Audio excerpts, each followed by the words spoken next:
بسم الله الرحمن الرحیم. الحمد لله رب العالمین، الصلاة والسلام علی سیدنا و مولانا ابوالقاسم المصطفى محمد. اللهم صل علی محمد و علی محمد و عجل فرجه و علی اهل بیت الطیبین الطاهرین المعصومین المکرمین سیما بقیة الله فی الارضین. الحمد لله الذي هدانا لهذا و ما كنا لنهتدي لولا ان هدانا الله.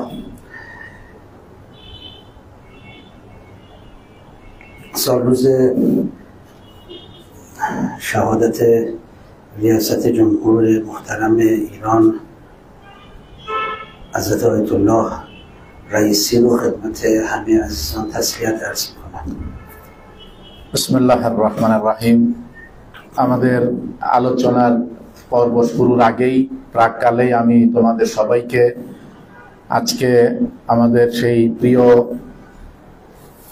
President হযরত Ayatollah Ebrahim Raisi সাহেবের শাহাদত বার্ষিকীতে তোমাদের সকলকে আমি শোক ও সমবেদনা জ্ঞাপন করছি।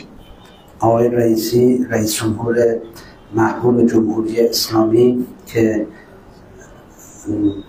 در نزد مردم بسیار محبوب بود و بسیار مردم او را دوست داشتند به خاطر فعالیتی که انجام میداد، اخلاصی که داشت، کوشش و تلاش و جدیتی که داشت و ایمان و تقوای بالایی که داشت خیلی مورد احترام و حرمت و محبت مردم بود.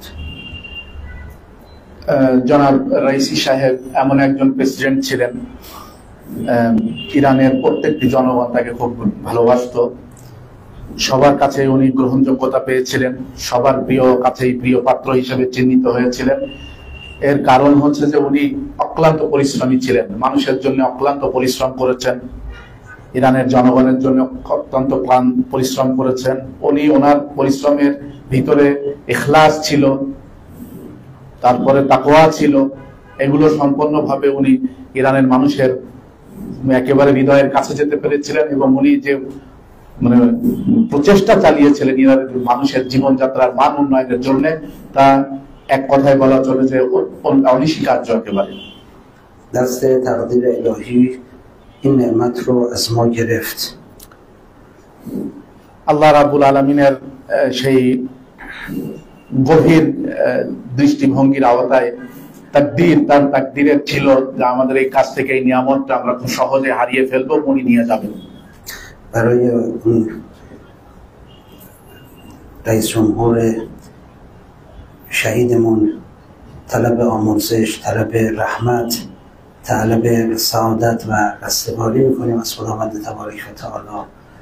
আল্লাহ রাব্বুল আলামিনের কাছে আমাদের এই প্রিয় প্রেসিডেন্টের এই শাহাদত বার্ষিকীতে তার জন্য মাগফিরাত কামনা করছি, তার সকল কাজগুলো আল্লাহর দরবারে কবুল হওয়ার জন্য কামনা করছি এবং তার সর্বোচ্চ বেহেশতের সর্বোচ্চ স্থানে তাকে দান করার জন্য আল্লাহ রাব্বুল আলামিনের কাছে আমরা কামনা চাইছি। اللهم صل على محمد و آل محمد و عجل فرجهم. بسم الله الرحمن الرحیم. اللهم انی اعوذ بک ان نروم ما لیس لنا بحق. خدایا من به تو پناه میبرم از این که چیزی را ما بخواهیم که حق ما نیست و شایسته نیست برای ما. বিসমিল্লাহির রহমানির রহিম। আমরা আমাদের দোয়ার সাইফে সাজ্জাদিয়ার অষ্টম দোয়াটি আমরা আলোচনা শুরু করেছিলাম। আজকে যে পর্যায়ে আমরা এসে পৌঁছেছি, যে পংক্তি নিয়ে আজকে আলোচনা হবে, সেখানে ইমাম সাজ্জাদ আলাইহিস সালাম আল্লাহ রাব্বুল আলামিনের কাছে বলছেন যে হে রাব্বুল আলামিন, আমি তোমার কাছে আশ্রয় প্রার্থনা করছি সে ওই কারণটা কি যে আমার এটা তোমার কাছে চাওয়া আমার অধিকার নাই, কিন্তু তারপরেও আমি তোমার কাছে চাই, এই কারণে আমি তোমার কাছে আশ্রয় প্রার্থনা করছি। انسان موجودی هستش که با خواسته ها با تمایلاتش زندگی میکنه. ইনসান এমন একটি জীব যে জীব তার আশা আকাঙ্ক্ষা, তার ইচ্ছা, তার চাওয়া পাওয়ার উপরে জীবনযাপন করে থাকে و در واقع همواره موجود درخواست کننده است، موجود حاجتمنده এবং সে কন্টিনিউয়াসলি এমন একটি জীব যে সমস্ত সময় সে পেতে চায়, তার দরখাস্ত থাকে, তার চাওয়া থাকে, তার পাওয়া থাকে। بعضی از این درخواست ها مناسب هستند و شایسته هستند، بعضی از این درخواست ها برای اون مناسب نیستند، آسیب زن هستند. বলছে কিন্তু এই যে সে দরখাস্ত করে থাকে পাওয়ার জন্য, চেয়ে থাকে, এই সমস্ত চাওয়াগুলোর ভিতরে কিছু চাওয়া আছে তার জন্য উপযুক্ত এবং কিছু চাওয়া আছে তার জন্য অনুপযুক্ত, যা তার ক্ষতির কারণ হতে পারে। در واقع انسان محصول همین درخواست های خودش هست. প্রকৃতপক্ষে মানুষ এমন একটি ফলাফল, যে ফলাফলটা হচ্ছে এই চাওয়া পাওয়ার মধ্যেই সে সীমাবদ্ধ রয়েছে। یعنی چی محصول درخواست های خودش هست؟ এটা কি বোঝাতে চাচ্ছি আমরা যে সে এই চাওয়া পাওয়ার মধ্যে সীমাবদ্ধ, তার মানেটা কি? یعنی اینکه انسان فقط موجود رفتارگرا و عملگرا نیست، بلکه علاوه بر اون انسان یک حیطه های دیگری هم شخصیتش داره. বলছে যে এর কারণ হচ্ছে যে ইনসান শুধুমাত্র বাস্তবায়নকারী বা শুধুমাত্র চাওয়া বা পাওয়াকারী হিসাবে নয়, তার ভিতরে আরো অন্য কিছু জিনিসগুলো রয়েছে। یعنی انسان محصول اعمال و رفتار خودش فقط نیست، بلکه محصول خواسته های خودش هم هست، محصول تمایلات خودش هم هست. বলছে যে ইনসান তার আচরণগত এবং তার বাস্তবায়নগত আমলগত কাজের ভিতরেই সীমাবদ্ধ নয়, এর ভিতরে আরেকটা যে জিনিস রয়েছে সেটা হচ্ছে তার ভিতরে কিছু চাওয়া পাওয়ারও একটা বিষয় মানুষের ভিতরে রয়ে গেছে। محصول یه چیز دیگه هم تو شخصیتش هست. বলছে যে আরো একটা তৃতীয় কোন অপশন তার চরিত্রের ভিতরে উপবিষ্ট রয়েছে و اون قضاوت‌هایش هست. এবং সেটা হচ্ছে যে তার বিচার বিশ্লেষণ করা। انسان آگاهی دارد، شناخت دارد، بر اساس اون آگاهی و شناخت‌ها و بر اساس تمایلاتش خودش یه قضاوت‌هایی هم میکنه. انسان مسئول این قضاوت‌ها هم هست. বলছে যে মানুষ কিছু বিষয়ের উপরে সে তার জানা আছে, তার জ্ঞান আছে এবং তার বিবেক বুদ্ধি আছে, অতএব ওই জানা এবং তার বিবেক বুদ্ধি মিলিয়েই ওই মানুষ কোন কোন বিষয়ের উপরে তার দৃষ্টিভঙ্গি, তার বিচার বিশ্লেষণ করে থাকে। ما موجودی هستیم که از همون یک عملی صادر میشه. আর ওই বিচার বিশ্লেষণের পরিপ্রেক্ষিতেই আমরা এমন একটি অস্তিত্ব, আমরা এমন একটি সত্তা, এই সত্তার কাছে ওই বিচার বিশ্লেষণের পরিপ্রেক্ষিতে একটি আমল আমরা আঞ্জাম দিয়ে থাকি, একটি কাজ আমরা করে থাকি। این عمل چقدر در شخصیت ما تاثیر میذاره؟ বলছে যে এই আমলটি যা আমার ওই চিন্তা চেতনা বিচার বিশ্লেষণের সাথে সম্পর্কিত আমার ব্যক্তিত্বের উপরে কতটুকু প্রভাব বিস্তার করে। عمل در صورتی در شخصیت ما تاثیر میذاره که ناشی از یک خواستی باشه، ناشی از یک دغدغه‌ای باشه، ناشی از یک سعی و تلاش و اهتمامی باشه.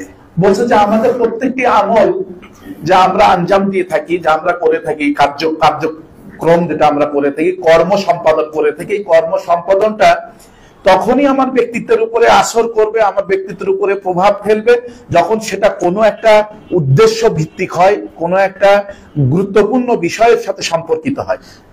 من خواهش میکنم اینو دقت بکنید که دارم براتون بیان. বলছে যে আমি তোমাদের সকলের কাছে অনুরোধ করব খুব গভীর মনোযোগ সহকারে শুনবে। پس ببینید عمل اگر چنانچه من مثلا دقتی نداشته باشم یه عملی هم صادر بشه، اون عمل رو شخصیت من تأثیر نمیگذاره، اون عمل محصول من نیست. বলছে যে আমি খুব গুরুত্বপূর্ণ ভাবে তোমাদেরকে শুনতে বলেছি, অর্থাৎ এই আলোচনাটা খুব গুরুত্বপূর্ণ। এমন একটি আমল, এমন একটি কার্য আমি সম্পাদন করলাম যেটা আমার অনিচ্ছাকৃত বা আমার বোঝার আগেই, বুঝে ওঠার আগেই আমার কাছ থেকে একটা সাধারণভাবে আঞ্জাম দেওয়া হয়ে গেছে, সেটা নিশ্চয়ই আমার ব্যক্তিত্বের উপরে খুব একটা আসর বা প্রভাব বিস্তার করতে পারবে না। কারণ কি, ওইটা আমার সদিচ্ছার পরিপ্রেক্ষিতে হয়নি। عمل در صورت محصول منه که از خواست من برخیزه، از اهتمام و تلاش و سعی و کوشش من برخیزه، منجر به عمل و رفتار خارجی بشه. বলছে যে আর ওই আমলটি, ওই কার্যটি সম্পাদন করলে আমার ব্যক্তিত্বের উপরে প্রভাব বিস্তার করবে বা আসর হবে, সেটা কি, যে আমলটি, যে কর্মটি আমার ইচ্ছায় সম্পাদন করা হয়েছে বা কোনো গুরুত্বপূর্ণ কাজের ফলাফল নিশ্চিতকরণ ক্ষেত্রে আমি ওটা আঞ্জাম দিয়ে থাকব, ওই কর্মটি আমার ব্যক্তিত্বের উপরে দারুণভাবে প্রভাব বিস্তার করে থাকে। اعمالی ما انجام بدیم که نمیخوایمش اما انجام بدیم। তাই কখনো কখনো এমন হয়ে থাকে যে আমরা হয়তো চাই না, মন থেকে চাই না, কিন্তু অনিচ্ছা সত্ত্বেও কোনো কোনো আমল আমরা আঞ্জাম দিয়ে ফেলি।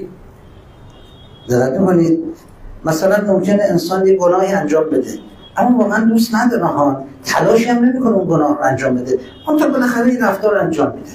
বলছে যে ধরো উদাহরণস্বরূপ যে মানুষ প্রকৃতপক্ষে চায় না সে গুনাহ করতে, এটা কোনো মানুষই চায় না, কিন্তু সে চায় না গুনাহ করতে বা গুনাহ করার জন্য সে নিজের কদম তোলে না, পা তোলে না বা ধাবিত হয় না, কিন্তু কিভাবে কিভাবে যেন এই গুনাহটা আঞ্জাম দেওয়া হয়ে যায়।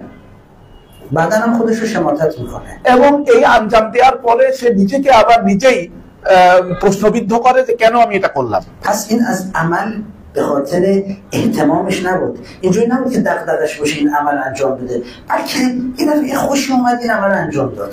বুঝে তাহলে এই আমলটি আমার চরিত্রের উপরে প্রভাব বিস্তার করতে পারবে না এই কারণেই, কারণ ওইটা আমার ইচ্ছার অধীন ছিল না। ওই আমলটা কোনো একটা ক্ষেত্রে, কোনো একটা জায়গায়, কোনো একভাবে ওই কর্মটা আমার পক্ষ থেকে সম্পাদন হয়ে গেছে, কিন্তু আমার ইচ্ছাকৃত ছিল না, আমার মনের থেকেও ছিল না, আমার ভিতর থেকে ছিল না, এই জন্য কোনো ফলাফলও ওটা থেকে পাওয়া যাবে না। لذا در روایت داریم اگر مؤمن یک کار بدی رو کرد نگید مؤمن بده، بگید کارش بده। বলছে তাই আমাদের সামনে রেওয়ায়েত উপবিষ্ট, রেওয়ায়েতে বলা হয়েছে যদি কোনো মুমিন কোনো মানে খারাপ কাজ তার পক্ষ থেকে আঞ্জাম দেওয়া হয়ে থাকে, কেউ যেন আমরা না বলি যে এই মুমিনটা খারাপ, বরং আমরা বলবো যে মুমিনের ওই কাজটা খারাপ। خودش خوبه یه کار بد ازش صادر شده। বলছে তখন আমরা বলবো যে এই লোকটি খুব ভালো লোক, কিন্তু অনিচ্ছাকৃত ভাবে তার কাছ থেকে এই খারাপ কাজটা সম্পাদিত হয়েছে। اون کار مسئول اون مؤمن نیست ها، یه عواملی باعث شده این کار از این صادر بشه। বলছে যে ওই যে মুমিনের কাছ থেকে ওই খারাপ কাজটি সম্পাদিত হয়েছে এরকমটা না যে মুমিন ইচ্ছাকৃত ভাবে ওটা করেছে, কোনো না কোনো কারণে, কোনো না কোনো প্রেসারে, কোনো না কোনো মানে সিচুয়েশন ক্রিয়েট হয়েছে যে ওই কাজটা অনিচ্ছাকৃত ভাবে সম্পাদিত হয়ে গেছে। چون او ایمان داره و این کار مسئول ایمان نیست।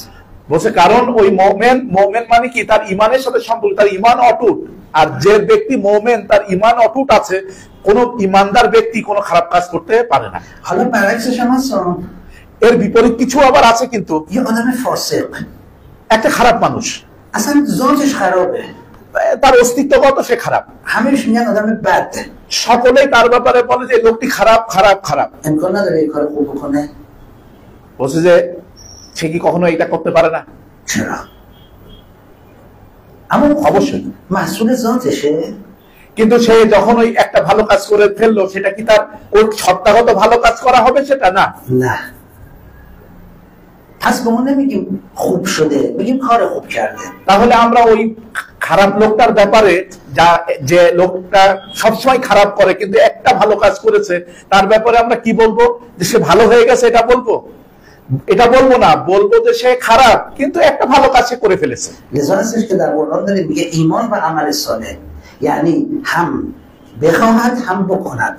বলছে যে এই জন্যই পবিত্র কোরআনে সকল জায়গায় ঈমান এবং আমালে সালেহ, মানে ঈমানও থাকতে হবে, ভালো কাজও আঞ্জাম দিতে হবে, দুইটাকে সমন্বয় করে করতে হবে আমাদেরকে। خب پس میبینید دغدغه، سعی و تلاش، درخواست، اهتمام چقدر تاثیرگذار هست।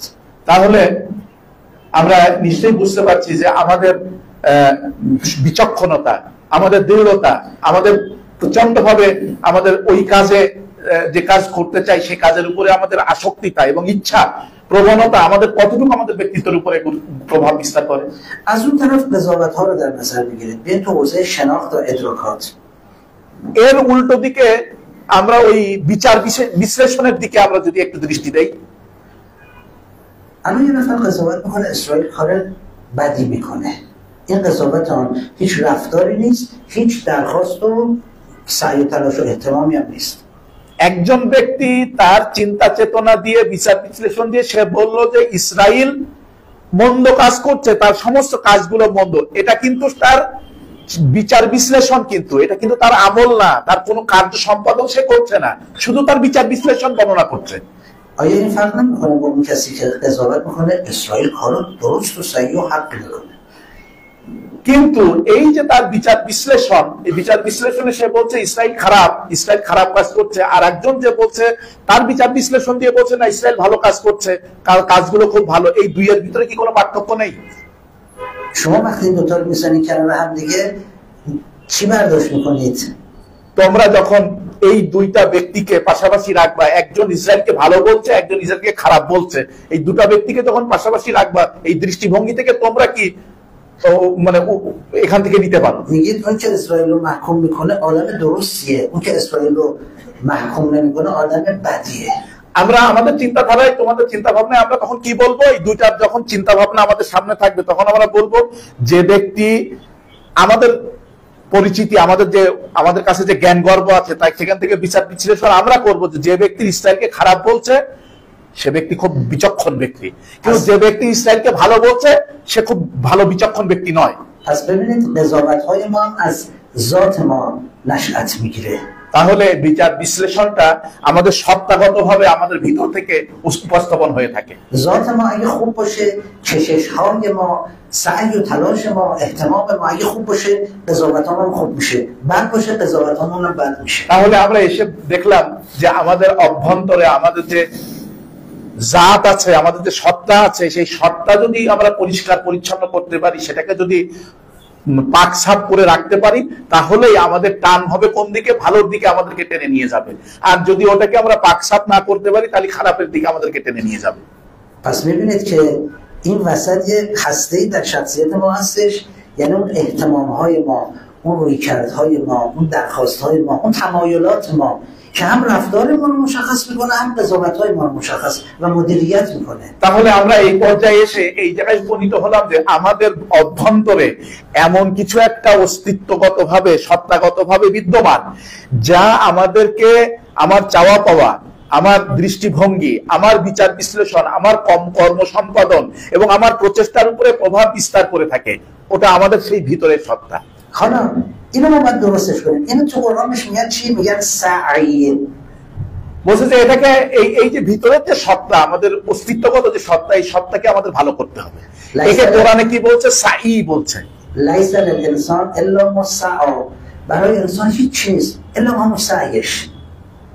কোরআন বলছে যে, কোরআনের এই আয়াতে পরিষ্কারভাবে বলছে যে ইনসানের জন্য আমি অন্য কিছু রাখিনি, শুধুমাত্র যেটা রেখেছি তার সাই রেখেছি, তার প্রচেষ্টা।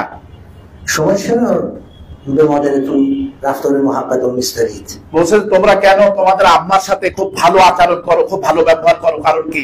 মহব্বতপূর্ণ আচরণ করো। چون عشق دارید بهش।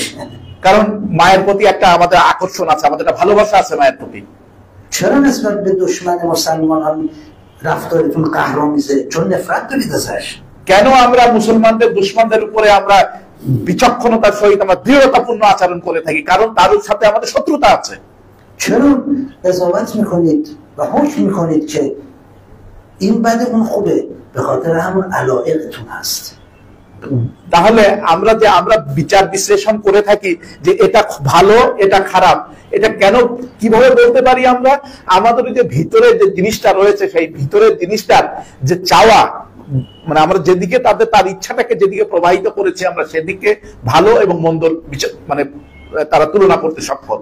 کل نفس در واقع خداوند تبارک و تعالی میفرماید که لیس للانسان الا ما سعی. برای انسان هیچ نیست الا همین علایقش، همین تمایلاتش، همین در واقع سعی و کوشش و اهتمام و دغدغه‌هاش। আল্লাহ রাব্বুল আলামিন পবিত্র কোরআনে আয়াতটা আবার উনি বললেন, সেই আয়াতে পরিষ্কারভাবে বলছেন যে ইনসানের জন্য অন্য কিছুই গুরুত্বপূর্ণ নয়, গুরুত্বপূর্ণ হচ্ছে সেটাই যে তার ভিতরের যে সত্তাগত চাওয়া, সত্তাগত প্রচেষ্টা, সত্তাগত বিচার বিশ্লেষণ করা, এটাই হচ্ছে তার গুরুত্বপূর্ণ। আর এটাই, এই ভিতরে সেই সত্তাটাই আমাদের ব্যক্তিত্বকে প্রবাহিত করে থাকে। আল্লাহ রাব্বুল আলামিন কিয়ামতের ময়দানে আমাদের কিসের উপরে ভিত্তি করে আমাদেরকে পুরস্কৃত করবেন, কিসের উপরে ভিত্তি করে আমাদেরকে সাজা দিবেন? به همین سعی ما، ওই যে সেটা হচ্ছে সাই, কোরআনে যেটা বলছে সাই, ওই সাই আমাদের প্রচেষ্টা, আমাদের চাওয়া, ইচ্ছা শক্তির উপরে। وأن ليس للإنسان إلا ما سعى وأن سعيه سوف يرى فيجزاه جزاء أوفى. خداوند میفهمه که برای انسان غیر سعی نیست، روز قیامت سعیش هم میبینه ها و بر اساس اون جزا پیدا میده خدا بهش، پاداش و جزا بهش বলছে পবিত্র কোরআনে। ওই আয়াতটা আরো দীর্ঘায়িত করে বলছে যে আগে প্রথম অংশে বলছে কি যে মানুষের জন্য, ইনসানের জন্য ওই সাই, ওই ইচ্ছা, ওই প্রচেষ্টা, ওই বিচক্ষণতা ব্যতীত আর কিছু নাই। আর কিয়ামতের দিন সে তার ওই বিচক্ষণতা এগুলো দেখতে পাবে, তার ওই ইচ্ছা, তার ওই প্রচেষ্টা যা করে এসছে সেটা পরিষ্কার পূর্ণভাবে দেখতে পাবে এখানে, এবং সে যেটা দেখতে পাবে তার উপরে নির্ভর করবে তার পুরস্কার অথবা তার সাজা। তাহলে তোমরা হয়তো প্রশ্ন করবে আমার কাছে, তাহলে আমরা যে আমলগুলো করি সেই আমলগুলো কি গুরুত্ব রাখে?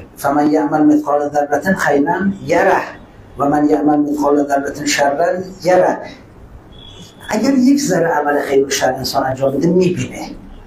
বলছে যে আমল, এখানে এই আয়াতে যে উনি আয়াত পাঠ করলেন, এই আয়াতে পরিষ্কারভাবে বলা হচ্ছে ইনসান চুল পরিমাণ যদি কোনো ভালো কাজ করে থাকে তারও পরিণাম দেখতে পাবে, চুল পরিমাণে কোনো খারাপ কাজ যদি করে থাকে তার পরিণামও সে দেখতে পাবে কিয়ামতের দিন। اما لزوما جزا هم پیدا میکنه، دیدن غیر از جزا دریافت جزا.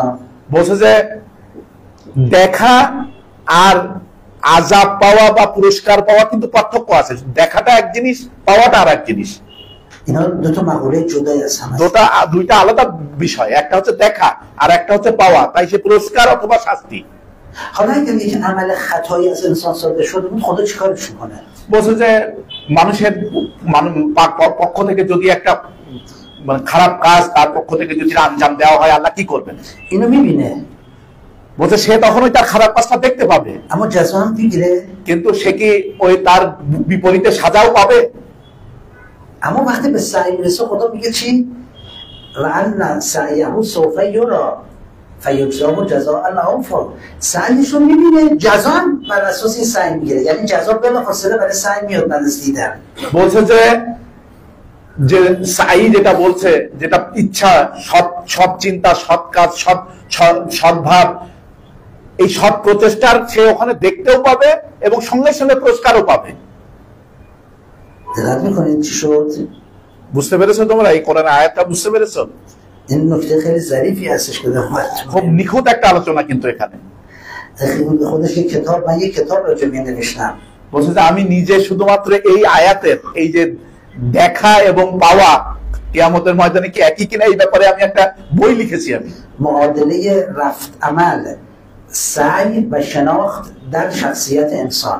বলছে যে আচরণ, প্রচেষ্টা এবং বাস্তবায়ন, এর উপরে আমি একটা বই লিখেছি মানুষের ব্যক্তিত্বের কোরআনের দৃষ্টিতে।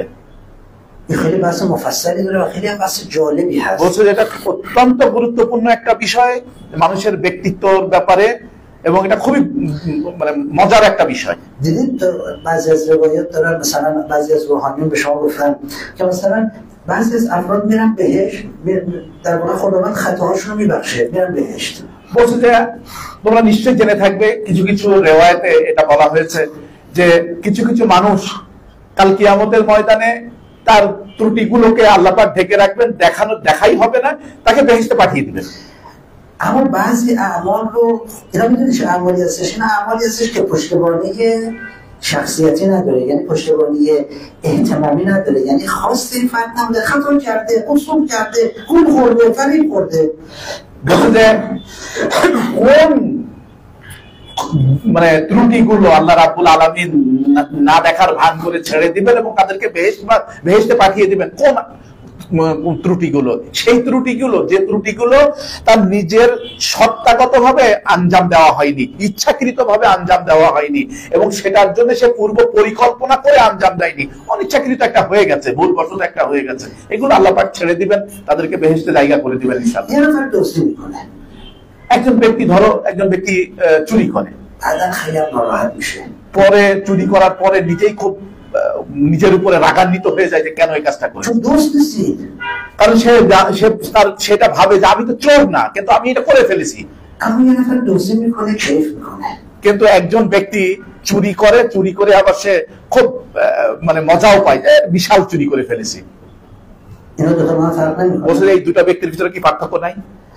یه نفر سوم دزدی میکنه کیف میکنه دیگه اصلا کار من صحیح هم هست، اون دومی میگه نه کارم صحیح نیست ولی کیف داره، این سومی میگه نه دزدی میکنم کیفم میکنم قضاوتم میکنم که اصلا کار من درست همینه। কিন্তু তৃতীয় একজন ব্যক্তি সে চুরি করার পরে সে মজাও পায়, মজাও মানে প্রকাশ করে, মজা প্রকাশ করার সাথে সাথে বলে যে এটাই আমার সাহি, এটাই আমার সঠিক কাজ, এবং তার বিচার বিশ্লেষণ করে যে না এটা আমি উপযুক্ত কাজ করেছি। দ্বিতীয় ব্যক্তি কি বলে? দ্বিতীয় ব্যক্তি বলে যে না আমি চুরি করেছি, সে বলতে মজা প্রকাশ করে, আনন্দ প্রকাশ করে, কিন্তু সে মনে মনে ভাবে আমার কাজটা ঠিক নয়, কিন্তু আনন্দ প্রকাশ করে থাকে। তৃতীয় আর একজন ব্যক্তি আছে, সে কি বলে যে আমি চুরি করেছি, খুব আনন্দও পেয়েছি, ভালো কাজ করেছি, ইচ্ছাগত কাজ, এটাই আমার সাহি এবং এটাই হচ্ছে উৎকৃষ্ট কাজ করেছি, বিচারও করে থাকে সে। জাহান্নামে সেটাই কি বলছে এই তিনটা ব্যক্তির জাহান্নাম কি একই? নিশ্চয়ই না। এই তিনজন ব্যক্তির সাজা নিশ্চয়ই পার্থক্য হবে, জাহান্নাম নিশ্চয়ই পার্থক্য হবে। বলছে যে হযরতে আদম আলাইহিস সালাম, হযরতে হাওয়া আমাদের পিতামাতা, ওনারা একটা ভুল করে ফেলেছেন। আমরা খোদার আঞ্জাম না দাও, আল্লাহর নির্দেশ ওনারা এক জায়গায় ভুল ক্রমে আঞ্জাম দেননি। শয়তান ঠিক ওখানেই ওইটা গিট মেরে দিল ওই জায়গাটাতেই।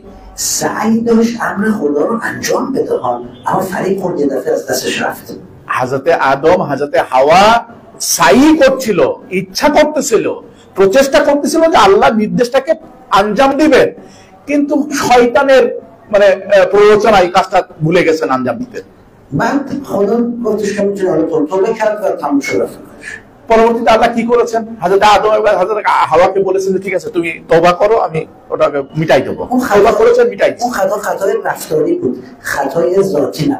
বলছে যে ওই যে ভুলটা, ওই যে ত্রুটিটা হযরত আদম এবং হযরত হাওয়ার পক্ষ থেকে হয়েছিল, ওটা হচ্ছে আচরণগত ত্রুটি, ওটা সত্তাগত ত্রুটি নয়।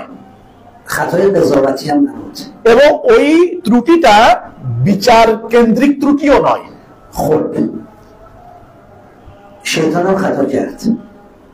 এখন আমরা আসি আর একটা বিষয়, সেটা হচ্ছে যে এখন বলবো যে শয়তানও তো একটা ত্রুটি করেছে। আমরা শয়তানও ওই একই রকম আল্লাহর একটা নির্দেশ পালন করেনি। শয়তানকে বলেছিল হযরত আদমকে সিজদা করার জন্য, সিজদা করেনি।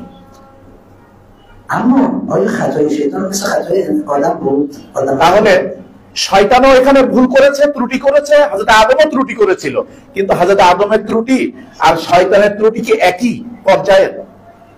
শয়তান در خطای خودش از پشتیبانی ذاتش کمک گرفت، میخواست امر رو استدلال میآورد، قضاوت میکرد، من از اون بهترم، این کار من درست، خدا نه حکم تو।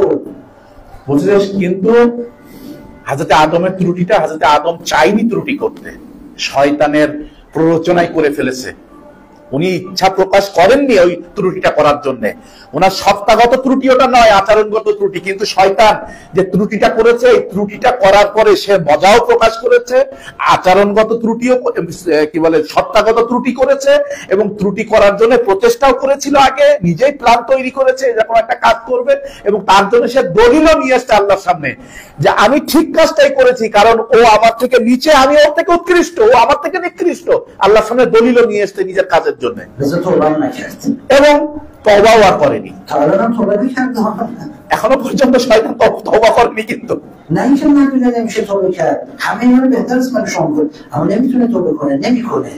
বলছে যে শয়তান জানে না যে তওবা করা, তওবা করতে হবে, এটা জানে না, তা না, জানে, আমার তোমার থেকে বেশি ভালো জানে, সে আরো বেশি ভালো জানে বিষয়গুলো, কিন্তু সেই পর্যন্ত তওবা করেনি, করবো না।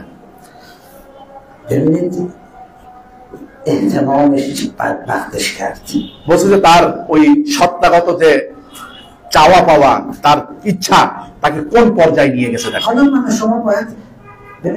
من شما باید بریم سراغ خواسته هامون، تو خواسته هامون کاوش بکنیم، ببینیم خواسته هامون چیه.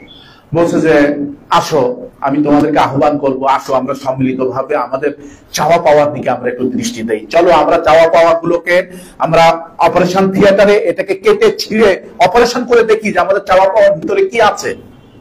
بعضی میخوان اعمال خودشون رو درست بکنن، میرن سراغ عمل، باز دوباره تکرار میکنن اشتباه رو. چرا؟ به جهتی که باید برن زیربنا رو درست کنن، علت رو درست کنن، یعنی خواستشون رو. বলছে যে অনেকেই আছে তারা ঘন ঘন আমল করার দিকে যায়, যে এই আমলটা করলে আমি ভালো হয়ে যাব, আমি ঠিক হয়ে যাবে, কিন্তু আবারও সেই ত্রুটিপূর্ণ আচরণ মানে ত্রুটিপূর্ণ কাজটা করে থাকে। কেন? এর কারণ হচ্ছে সে আমল করতেছে ঠিকই, কিন্তু তার ভিতরে যে সত্তাটা রয়েছে, ওই নষ্ট সত্তাটা, ওই যে তার চাওয়া পাওয়াটা নষ্ট, চাওয়া পাওয়া তার ইচ্ছা নষ্ট ইচ্ছাগুলো সে ওই তার ফাউন্ডেশনটা ঠিক করেনি, ঠিক না করেই আমল করতে চলে গেছে। এই জন্য আমল করতেছে আবারও ত্রুটি করতেছে, আমল করতেছে আবারও ত্রুটি করতেছে। حالا حضرت هم اینو میفرماد، میفرماد خدایا من به تو پناه میبرم که از تو ما چیزی رو بخواهیم نرو من والله سلام به حق، از تو ما چیزی رو طلب بکنیم که حق نباشد، یعنی شایسته ما نباشد و سزاوار ما نباشد। এই জন্য হযরত ইমাম সাজ্জাদ আলাইহিস সালাম এই পঙ্ক্তিতে বলছেন যে হে রাব্বুল আলামিন, আমি আপনার কাছে আশ্রয় প্রার্থনা করছি ওইগুলোর থেকে। কোনগুলোর থেকে? যে আমার হক নাই একটা জিনিস চাওয়ার, কিন্তু সেই জিনিসটাই আমি চাচ্ছি পেতে চাচ্ছি, আমি ইচ্ছা করছি, এটা আমার হক নাই, কিন্তু তাও আমি চাচ্ছি। এই রকম বিষয় থেকে আমি আপনার কাছে আশ্রয় প্রার্থনা করছি। خب چرا ما در واقع کاملی باعث میشه که خواسته هایی رو طلب کنیم که بعدا پشیمون بشیم، دنبال خواسته هایی باشیم که بعدا پشیمون بشیم؟ বলছে যে আসলে এখানে আমাদের একটু ভেবে দেখা উচিত যে আমরা এরকমটা কেন, যে আমাদের এমন কিছু ইচ্ছা, এমন কিছু আকাঙ্ক্ষা, এমন কিছু চাওয়া পাওয়া আমাদের ভিতরে আছে যার কারণে আমরা লজ্জিত হব। ما همونجوری که رفتارمون رو کنترل میکنیم باید علل رفتارمون رو کنترل کنیم. رفتارها معلوم هستن، مسبب هستن، باید اسباب و علل رو کنترل کنیم و مدیریت کنیم، یعنی همون خواسته هامون رو। বলছে যে আমাদের শুধু আচরণগুলোকে পরিবর্তন করলে হবে না, আচরণগুলোকে শুধরালে হবে না। আচরণগুলো শুধরালে আবারও আমাদের রং আচরণ করব আমরা, যদি আমাদের আচরণগুলোর যে কারণে আচরণগুলো এরকম হয়ে থাকে সেই কারণটাকে আমরা না শুধরাই, তাহলে আমরা বারংবার আচরণ আজকে এখন একটু কন্ট্রোল করলাম, পরে আবার ওই রকম খারাপ আচরণ বেরিয়ে আসবে আমাদের থেকে। বলছে যে সাইকোলজিক্যাল দৃষ্টিতে বলা হয় কি আচরণগত ব্যবস্থাপনা। مدیریت رفتار در واقع فرع مدیریت خواسته هست। তার মানেটা কি? আচরণগত ব্যবস্থাপনা মানে কি? আচরণের উপরে ব্যবস্থাপনা নিয়ে ব্যবস্থা করে থাকে না। আচরণ যে কারণ কোনটা? আমাদের ভিতরে যে সত্তাগত অস্তিত্ব আছে, সেই সত্তাগত অস্তিত্বের চাওয়া পাওয়ার উপরে আচরণ প্রকাশ পেয়ে থাকে, তাহলে ওইটাকে সে ব্যবস্থাপনা করতে থাকে।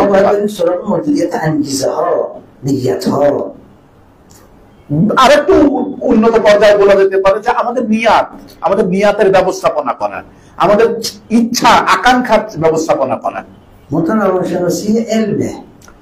কিন্তু সাইকোলজি হচ্ছে একটা জ্ঞান। علم همیشه به مشهودات و به چیزی که قابل اندازه‌گیری هست میپردازه، انگیزه رو که نمیتونه بهش بپردازه।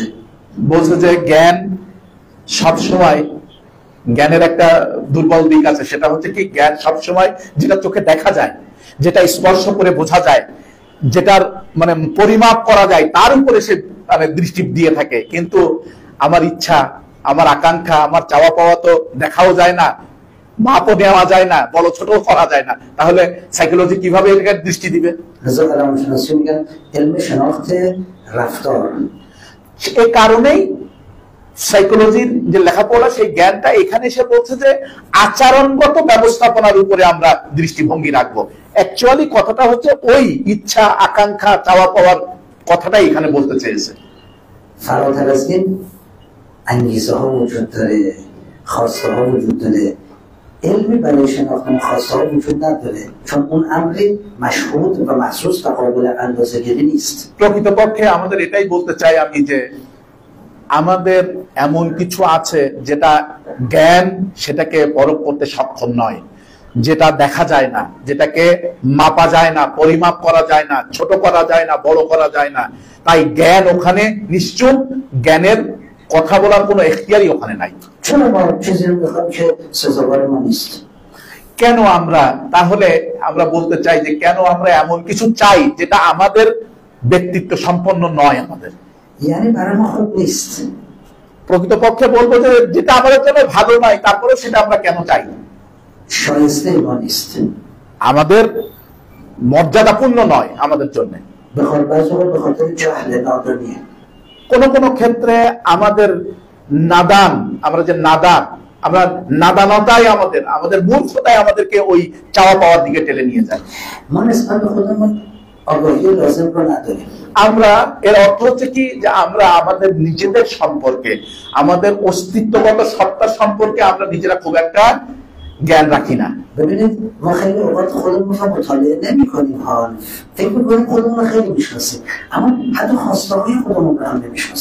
বলছে যে প্রকৃতপক্ষে অধিকাংশ ক্ষেত্রেই আমরা আমাদের নিজেদেরকে বিশ্লেষণ করি না, আমাদের সত্তাগত অস্তিত্বকে আমরা বিশ্লেষণ করি না, কারণ আমরা নিজেরা নিজেদেরকে ধোঁকা দিই যে আমরা আমাদের নিজেদের সম্পর্কে আমরা অনেক কিছু জানি, কিন্তু আসলেই প্রকৃতপক্ষে আমরা জানি না।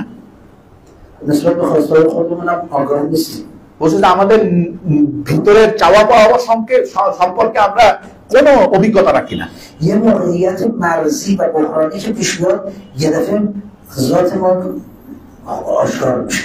বলছে যে আমাদের ভিতরের যে সত্তাগত বৈশিষ্ট্যগুলো রয়েছে সেটা কখন প্রকাশ হয়? কোন একটা খুব কঠিন পরিস্থিতিতে আমাদের কোন একটা আচরণ বের হয়ে আসে। বলছে যে এরকমটা কি হয়েছে যে দুর্ভিক্ষ তোমাদের কাছে এসে সামনে এসেছে? বলছে যখন দুর্ভিক্ষ আসবে, আমি চাই না যে আসুক, কিন্তু যদি দুর্ভিক্ষ আসে তখন বোঝা যাবে যে আমরা একে অপরের উপরে কতটুকু মেহরাবান, তখন বোঝা যাবে দুর্ভিক্ষের সময়। اینکه من دست مهربانی بکشم بر سر یک یتیم در یومس مشکل، اون ذات من رو نشون میده، نه در الان که در رفاه هستیم। বলছে যে আমি সমাজে এখন ইয়েতিমদের মাথায় আমি হাত বুলাই, ইয়েতিমদেরকে আদর করি, এটা এখন আমার অবস্থা ভালো, সমাজের অবস্থা ভালো, কিন্তু এমন একটা দুষ্প্রাপ্য সময় চলে আসবে, তখন বোঝা যাবে যে সেই দৃঢ় সময় আমি ওই ইয়েতিমদের মাথায় হাত বুলাচ্ছি কিনা। তোমরা কতটা সাহসী? বলছে এই সাহসিকতা, এমন কোন প্রেক্ষাপট কি তোমাদের সামনে এসেছে সাহসিকতা প্রমাণ করবা যে আমি কতটা সাহসী? বলছে যে আমি নিজে যুদ্ধে অংশগ্রহণ করেছি।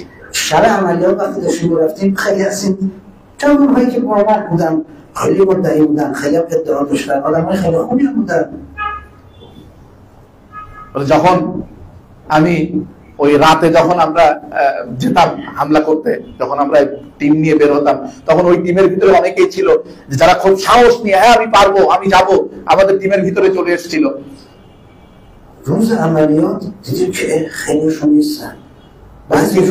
কিন্তু যেদিন হামলা করার সময়, সে হামলা করার সময় পিছনে তাকিয়ে দেখতাম যে অনেকেই নাই তার ভিতরে। من رفتم پشت ستون حرکت کنم که ستون نظامی داره میره جلو، اینا از من خجالت بکشن این طرف اون طرف نرم। বলছে যে আমি একজন আলেম হিসাবে আমি এই যে সামনে যে ব্যক্তি যায় আর কি, তার পিছনে, এটাকে বলা হয় পিলার, এই পিলারের পিছনে পিছনে আসছিলাম যাতে ডানে বায়ে কেউ যেন সরে না যায়, আমাকে দেখে লোকের জন্য লজ্জা পায়। تقصیر نداره، میترسه، وحشت جنگه، خمپاره توپ موشک میخوره، تیکه تیکه میکنه، صحنه قیامت وحشت آوره। বের হতাম তখন ওই টিমের ভিতরে অনেকেই ছিল যারা খুব সাহস নিয়ে হ্যাঁ আমি পারবো, আমি যাব, আমাদের টিমের ভিতরে চলে এসেছিল। روز عملیات دیدیم که خیلیشون نیستن، بعضیشون نیستن। কিন্তু যেদিন হামলা করার সময়, সে হামলা করার সময় পিছনে তাকিয়ে দেখতাম যে অনেকেই নাই তার ভিতরে। من رفتم پشت ستون حرکت کنم که ستون نظامی داره میره جلو، اینا از من خجالت بکشن این طرف اون طرف نرم। বলছে যে আমি একজন আলেম হিসাবে আমি এই যে সামনে যে যে ব্যক্তি যায় আর কি, তার পিছনে, এটাকে বলা হয় পিলার, এই পিলারের পিছনে পিছনে আসছিলাম যাতে ডানে বায়ে কেউ যেন সরে না যায়, আমাকে দেখে কতটুকু যেন লজ্জা পায়। تقصیر نداره، میترسه، وحشت جنگه، قنبله توپ موشک میخوره تیکه تیکه میکنه، صحنه قیامته، وحشت آوره। বলছে কিছু করার নাই, বলছে যে এখানে যে ওই দল থেকে টিম থেকে বের হয়ে যাওয়াটাই স্বাভাবিক, কারণ ডানে বায়ে বোম পড়তেছে, ডানে বায়ে তোমার মানুষ গুলিবিদ্ধ হয়ে পড়ে যাচ্ছে, নিজের সঙ্গীরা সব গুলিবিদ্ধ হয়ে পড়ে যাচ্ছে, রক্তাক্ত হয়ে পড়ে যাচ্ছে, ভয়ে আকৃষ্ট হয়ে ভয়ে তাদের মানে শক্ত হয়ে তারা ওখান থেকে পালিয়ে যাচ্ছে, কিছু করার নাই।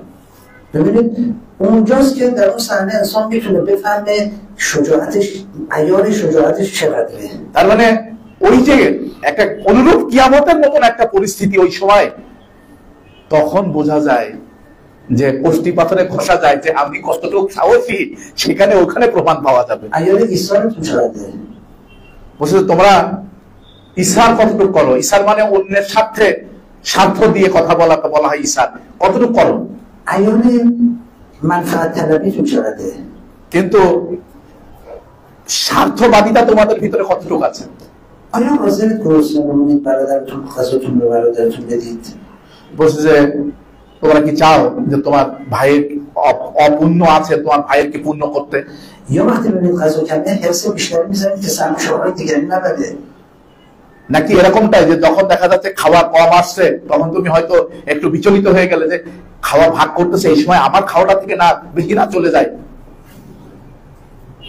بعدا انسان توجیه هم میکنه، قضاوت هم میکنه ها। বলছে এরপরে কিন্তু ওই যে তার আচরণটা সে ওখানে দেখিয়েছে, তারপরে সে ওখানে বিচার বিশ্লেষণও সে বলবে, দলিল পত্র আনবে যে আমি কেন এরকমটা করেছি। پس این نشون دهنده این که ما خیلی وقت اصلا آگاه نیستیم، به خودمون جهل داریم، وقتی موقعیت پیش میاد به خودمون رو میباسیم। তাহলে আমরা এই আলোচনা থেকে এখানে উপনীত হলাম যে আসলে আমরা অধিকাংশ সময় আমাদের যে প্রকৃত সত্তা, আমাদের ভিতরে যে অস্তিত্বগত সত্তা আমরা চিনি না, এবং আমরা জানিও না যে কি হবে, ঘটনার পরিপ্রেক্ষিতে আমাদের আচরণ প্রকাশ পেয়ে থাকে। حضرت علی علیه السلام میفهم که رحم الله امرأ اعرف قدره ولم یتعدى طرفه.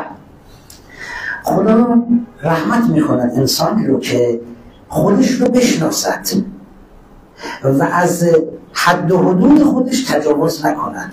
বলছে যে মৌলা আলী আলাইহিস সালাম এখানে একটি হাদিস নিয়ে আসলেন, উনি বলছেন যে আল্লাহ তাদের উপরে রহমত করুক, তাদের উপরে আল্লাহ সুদৃষ্টি দান করুক যারা নিজেদের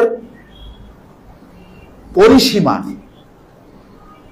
তাকে জানবে এবং তাদের যে বাউন্ডারি, সেই বাউন্ডারি তারা পার করবে না, তাদের বাউন্ডারি মেনটেন করে তারা চলবে, এটা যেন তারা বুঝে। এই লোকদের উপরে আল্লাহ রাব্বুল আলামিন যেন তাদের উপরে রহমত করে। گاهی اوقات از غرور و خود بزرگبینی باعث میشه ما چیزی رو بخوایم که صلاح ما نیست، سزاوار ما نیست।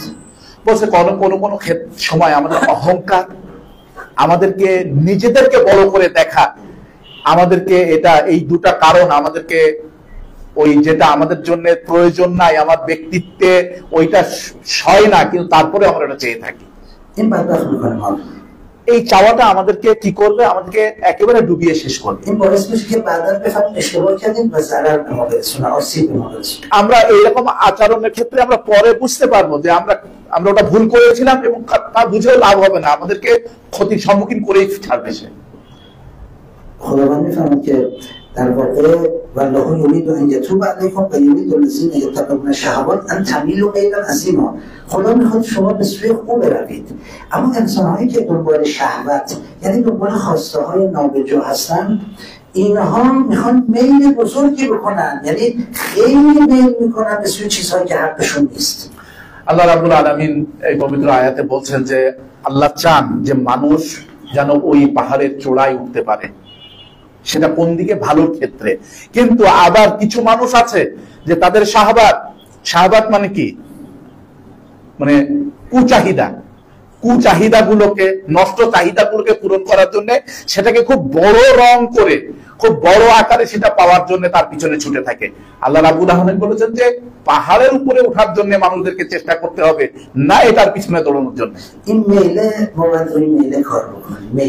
বলছে যে আমরা তাই যেটার উপরে আমাদের কাজ করতে হবে সেটা হচ্ছে যে আমাদের আকাঙ্ক্ষা, আমাদের চাওয়া পাওয়া, আমাদের ইচ্ছার উপরে আমাদের কাজ করতে হবে। این می شود که ما چیزی را بخواهیم که سزاوار ما نیست و حق نیست، افزون طلبی و طمع و حرص است. বলছে যে এই যে তৃতীয় যে বিষয়টা আছে সেটা হচ্ছে যে আমাদের যে জিনিসটা আমাদের জন্য মানে উপযুক্ত নয় কিন্তু সেই জিনিসটা আমরা চাই, সেটা আর একটা হচ্ছে যে থামা। আমার আছে, আমি অল্প তুষ্ট নই, আরো বেশি চাই আমি। এই বেশি চাওয়াটা আমাদেরকে ওই পথে নিয়ে যায় যে যেটা আমার জন্য উপযুক্ত নয় সেটাও আমি পাইতে চাই।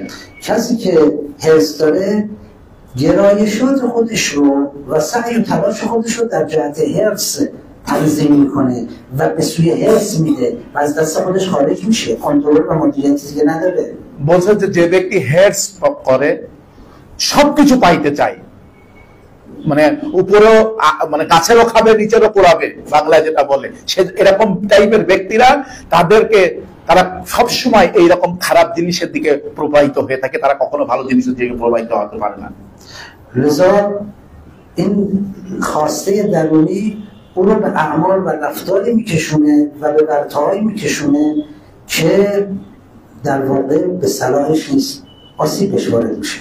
তাহলে আমরা বুঝতে পারলাম যে আমাদের এই ভিতরের চাওয়া পাওয়াটা, আকাঙ্ক্ষা, ইচ্ছাগুলোকে যদি আমরা সংশোধন না করি তাহলে হয়তো ওই ইচ্ছা, ওই আকাঙ্ক্ষা, ওই চাওয়া পাওয়া আমাদেরকে এমন এক চাওয়া পাওয়ার দিকে ঠেলে দিতে পারে, এমন পথের দিকে আমাদেরকে সরিয়ে দিতে পারে যেটা আমাদেরকে পরবর্তীতে ভোগান্তিতে ভুগতে হবে। حالا حساب بکنید کسی که بخواهد آن چیزی را که سزاوارش هست، زندگی این فرد و آرامشش و صلاحش رو در نظر بگیرید، با کسی که بخواهد آن چیزی که به صلاحش نیست و حقش نیست।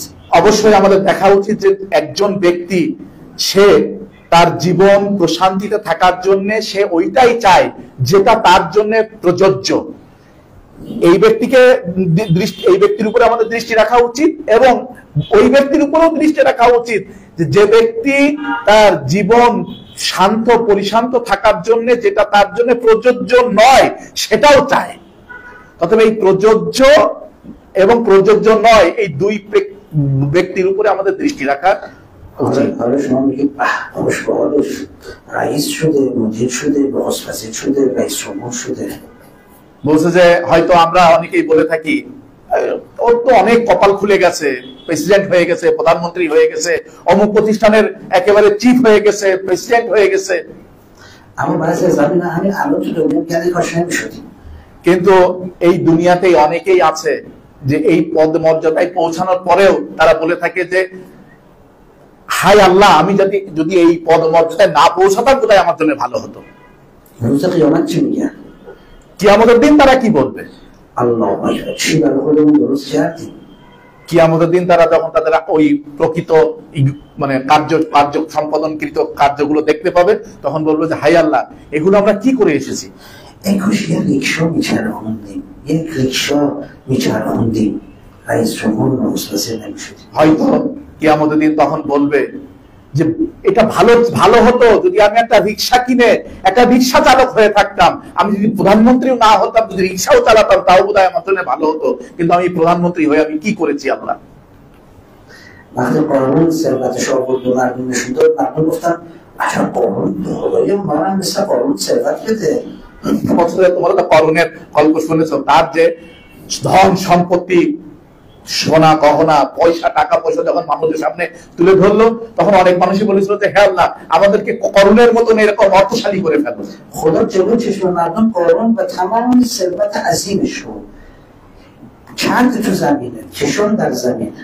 বলছে যে আল্লাহ রাব্বুল আলামিন কি করেছিলেন, ওই মানুষরা যারা বলেছিল হায় আল্লাহ আমাদেরকে করুণের মতো অর্থশালী করে দাও, তাদের সামনেই, তাদের চোখের সামনে আল্লাহ রাব্বুল আলামিন ওই সকল সম্পদ সহ করুণকে মাটির তলায় ডুবিয়ে দিয়েছিল আল্লাহ রাব্বুল আলামিন। اونایی که دیروز تقاضای مقام قانون میکردن امروز میگفتن خدا رو شکر به ما مثل قانون ثروت نداد। গতকালকে যারা করুণের মতন সম্পদশালী হওয়ার চিন্তা করেছিল, আশা প্রকাশ করেছিল, তারা আজকে কি বলতেছে যে আল্লাহর কত শুকরিয়া, আল্লাহ লাখো কোটি শুকরিয়া আল্লাহর কাছে যে আমাদেরকে করুণের মতন সম্পদশালী করেনি, এই জন্য আমরা বেঁচে গেছি।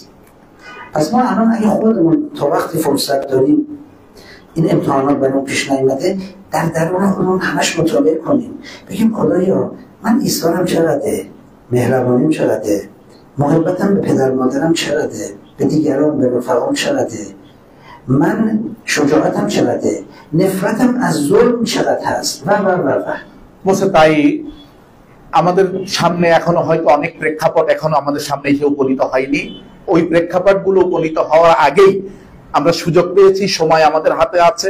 আমরা নিজেদের ভিতরে আমরা একটু কষ্টি পাথর দিয়ে ঘষে দেখি যে আমরা পিতামাতার প্রতি আমাদের মহব্বত কতটুক, ভাইয়ের প্রতি আমার দায়িত্ব কতটুক, আমাদের ইচ্ছা শক্তিগুলো কতটুক পজিটিভ দিকে যাচ্ছে, আমাদের ইচ্ছা শক্তি নেগেটিভ দিকে যাচ্ছে না তো, এগুলো আমরা সাহসিকতা কতটুক, আমরা জুলুমের উপরে সোচ্চার ভূমিকা পালন করার আমাদের দৃঢ় প্রত্যয় কতটুকু, এগুলো সব আমাদের বিচার বিশ্লেষণ করে দেখা দরকার। فقط اعمال و رفتار صالحمون رو نبینیم پشت پرده، یعنی نیات، انگیزه ها، خواسته ها و سعی و تلاش و احتمال خودمون رو هم و تمایلات خودمون رو هم مورد بررسی و مدیریت و کنترل قرار بدیم। বলছে যে আমরা শুধুমাত্র বাহ্যিক আমল করছি, আমরা আমলে আছি, আমল করি। এই বাহ্যিক আমল কত ভাবে আমরা যেন শুধু পিছনে পড়ে না থাকি, আমরা যেন আমাদের পর্দার আড়ালে অর্থাৎ আমাদের ভিতরে যে জিনিসগুলো ভালো হওয়ার জন্য, ভালো আচরণের জন্য ভিতর থেকে যে জিনিসগুলো সাপোর্ট দিয়ে থাকে সেইগুলো কতটুকু পরিষ্কার করতে পেরেছি, সেগুলো কতটুকু আমরা সলিড করতে পেরেছি, সেগুলো কতটুকু আমরা ধুয়ে মুছে সাফ করতে পেরেছি, সেদিকে আমাদের দৃষ্টি বেশি দেওয়া দরকার। اللهم صل على محمد وعلى محمد اللهم إني أعوذ بك من هيجان الحرص وصعوبة الغضب وغلبة الحسد وضعف الصبر وقلة القناعة وشكاسة الخلق وإلهام الشهوة وملكة الحمية ومتابعة الهوى ومخالفة الهدى وسنة الغفلة وتعاطي الكلفة وإيثار الباطل على الحق والإصرار على المعثم واستصغار المعصية واستكبار الطاعات ومباهاة المفترين والإسراء بالمضلين وسوء الولاية لمن تحت أيدينا وترك الشرك لمن استنى على عرافة عندنا أو أن نأخذ ظالما أو نخذل ملهوفا أو نلوم ما ليس لنا بحق. اللهم صل على محمد وآل محمد وعجل فرجهم. والسلام عليكم ورحمة الله وبركاته.